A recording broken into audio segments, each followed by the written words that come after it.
नमस्कार, उत्तराखंड समाचार में आपका स्वागत है। मैं देवेंद्र प्रसाद। सबसे पहले मुख्य समाचार। कोविड-19 के स्वदेशी टीके कोवैक्सीन के तीसरे फेज का आज से परीक्षण शुरू। भारत पहुंची रूस की वैक्सीन स्पुतनिक का होगा ट्रायल। वहीं ब्रिटेन में फाइजर के टीके को मिली मंजूरी। देहरादून में पुलिस अधिकारियों और कर्मचारियों की पुलिस महानिदेशक ने सुनी समस्याएं। कर्मचारियों की समस्याओं का तत्काल किया निराकरण।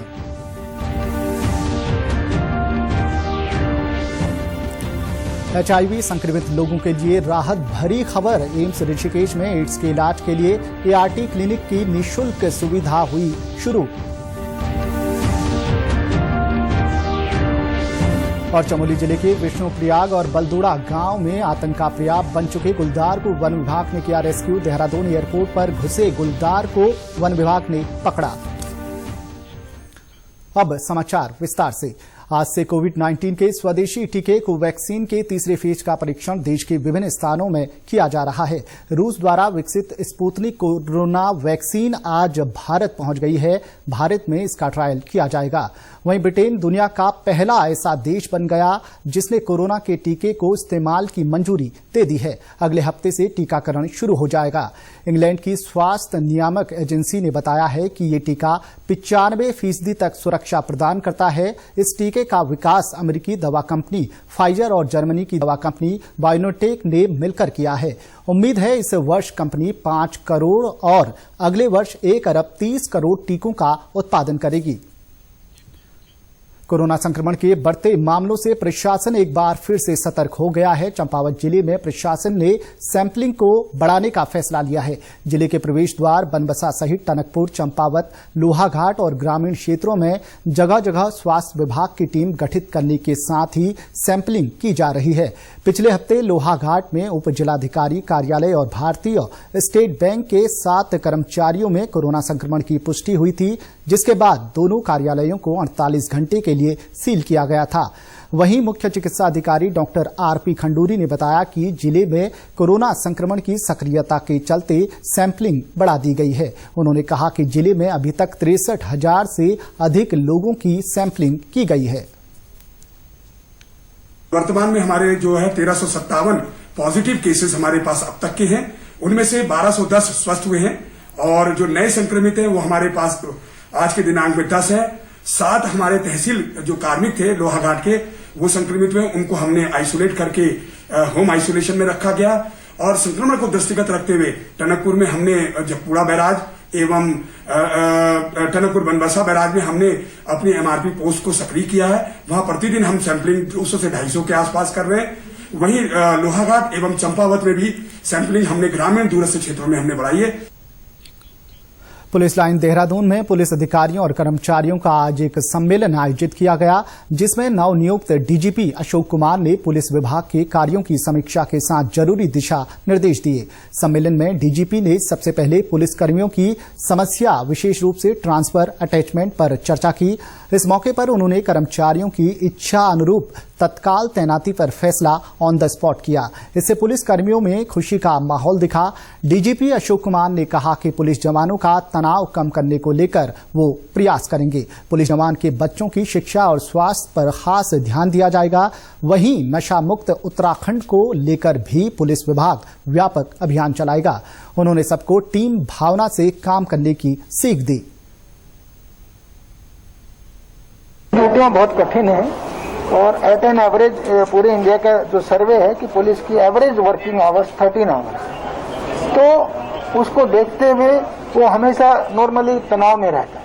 तो हम कोशिश करेंगे कि कैसे उसके तनाव को कम कर सकते हैं, फिजिकली, मेंटली, और किस तरह से उसके परिवार की सुविधाएं, उसकी वर्किंग कंडीशन, उसकी लिविंग कंडीशन ये कैसे सुधारी जा सकती हैं, इसकी ओर भरसक प्रयास करेंगे। उसमें उसके लिए स्वास्थ्य और शिक्षा, उसके बच्चों के लिए शिक्षा की सुविधाएं दी हैं।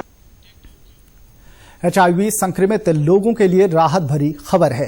खासकर गढ़वाल मंडल के मरीजों को इस बीमारी का इलाज करवाने के लिए अब कहीं दूर नहीं जाना पड़ेगा। एम्स ऋषिकेश में एड्स के इलाज के लिए ART क्लिनिक की निःशुल्क सुविधा शुरू हो गई है।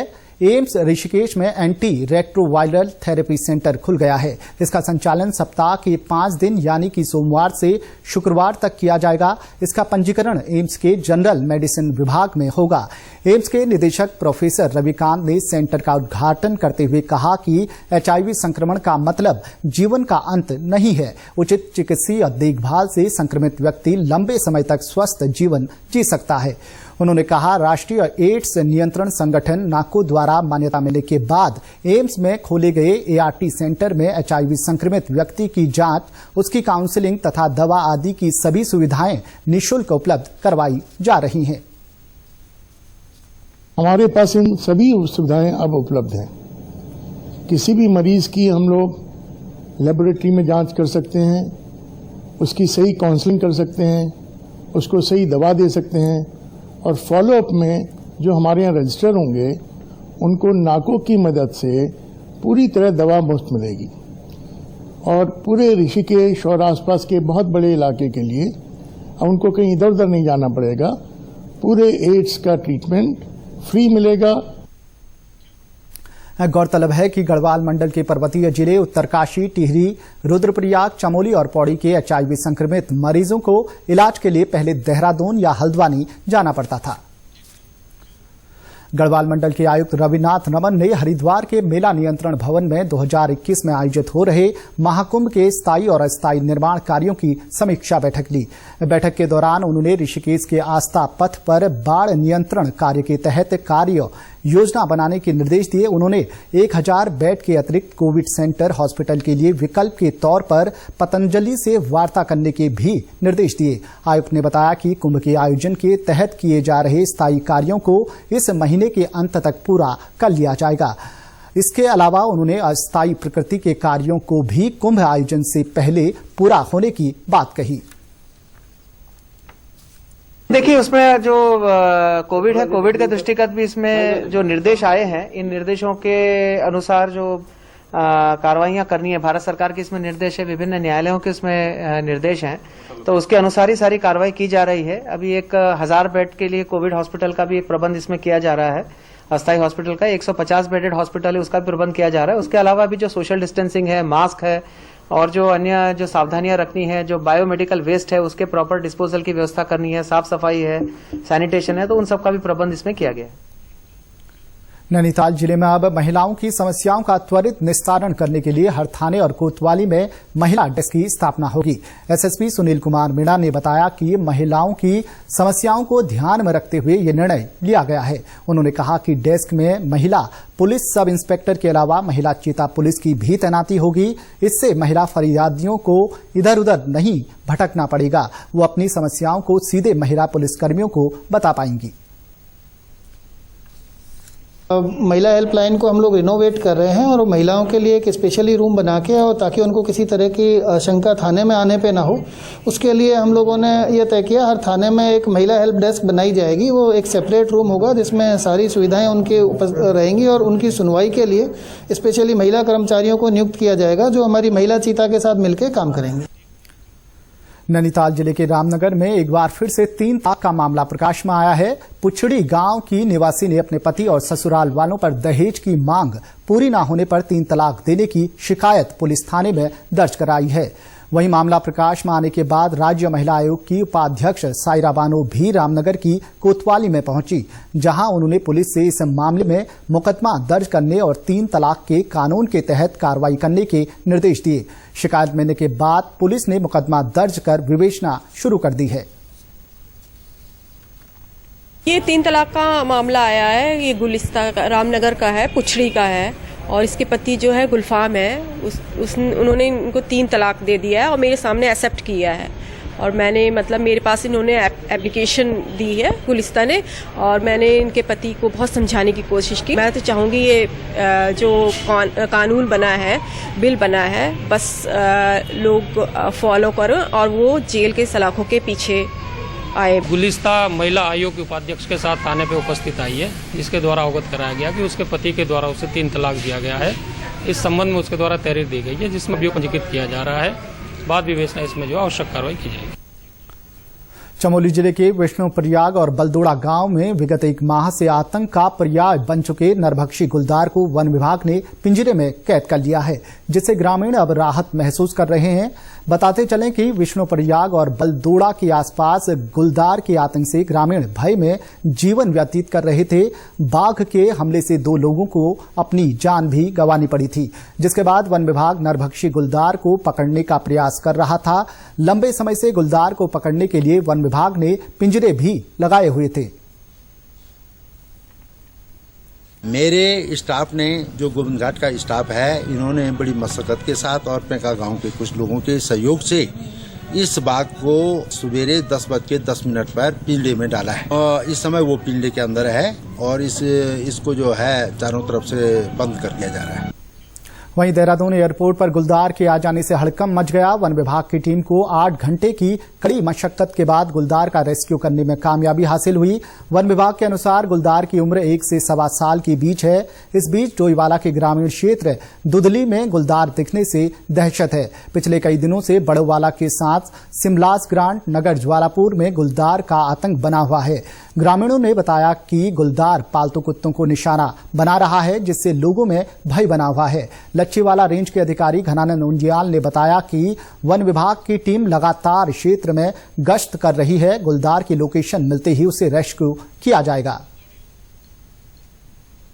हाँ, देखिए, कल मेरे पास भी शिकायत आई थी कि ये दुधली क्षेत्र बड़ोवाला में जो है गुलदार का आतंक आजकल चल रहा है, गुलदार की चहलकदमी है।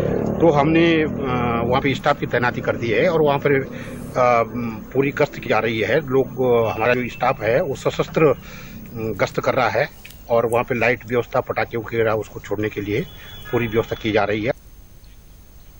बर्फीले इलाकों का ऊंट कहे जाने वाले याक की संख्या अब एक बार फिर से प्रदेश के ऊंचाई वाले इलाकों में बढ़ने लगी है। एक समय ऐसा था जब याक विलुप्त होने की कगार पर थे। पशुपालन विभाग ने याक के संरक्षण की कार्य योजना भी तैयार की है, जिससे आने वाले समय में इनकी संख्या में और तेजी देखने को मिलेगी। याक चमोली जिले की नीति घाटी के द्रोणागिरी बुग्यालों में पाए जाते हैं, जो अब शीतकाल में निचले इलाकों में आने लगे हैं। आजकल सूकी के जंगलों में याक को विचरण करते हुए आसानी से देखा जा सकता है। स्थानीय निवासी बताते हैं कि याक तिब्बत व्यापार का मुख्य मालवाहक था, लेकिन बीते कुछ वर्षों में बर्फीले तूफान व हिम ग्लेशियरों की चपेट में आने से इनकी संख्या कम हो गई।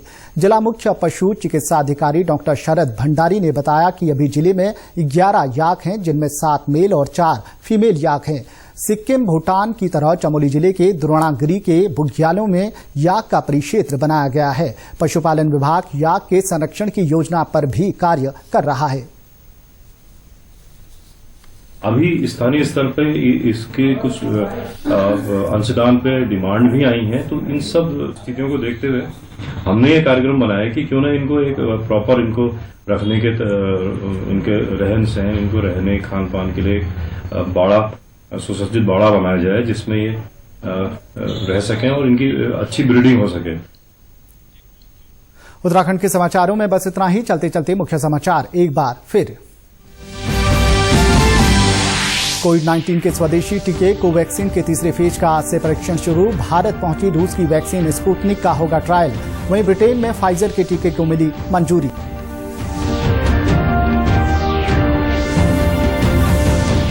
देहरादून में पुलिस अधिकारियों और कर्मचारियों की पुलिस महानिदेशक ने सुनी समस्याएं। कर्मचारियों की समस्याओं का तत्काल किया निराकरण।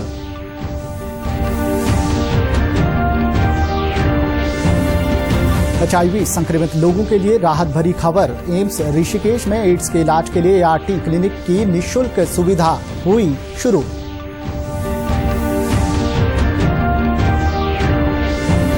और चमोली जिले के विष्णुप्रयाग और बलदोड़ा गांव में आतंक का पर्याय बन चुके गुलदार को वन विभाग ने किया रेस्क्यू। देहरादून एयरपोर्ट पर घुसे गुलदार को वन विभाग ने पकड़ा। उत्तराखंड की खबरों के लिए आप हमसे सोशल मीडिया के माध्यम से भी जुड़ सकते हैं। हमारा ट्विटर हैंडल है DDNews_देहरादून। हमारा फेसबुक पेज है DD News उत्तराखंड और हमारे YouTube channel DD News Uttarakhand को भी आप सब्सक्राइब कर सकते हैं। कोरोना संक्रमण से बचने के लिए मास्क का अनिवार्य रूप से और सही ढंग से प्रयोग करें। साथ ही सामाजिक दूरी का ख्याल रखें, नियमित रूप से हाथ धोएं और याद रखें, कोरोना का हराना है, मास्क जरूर लगाना है। नमस्कार।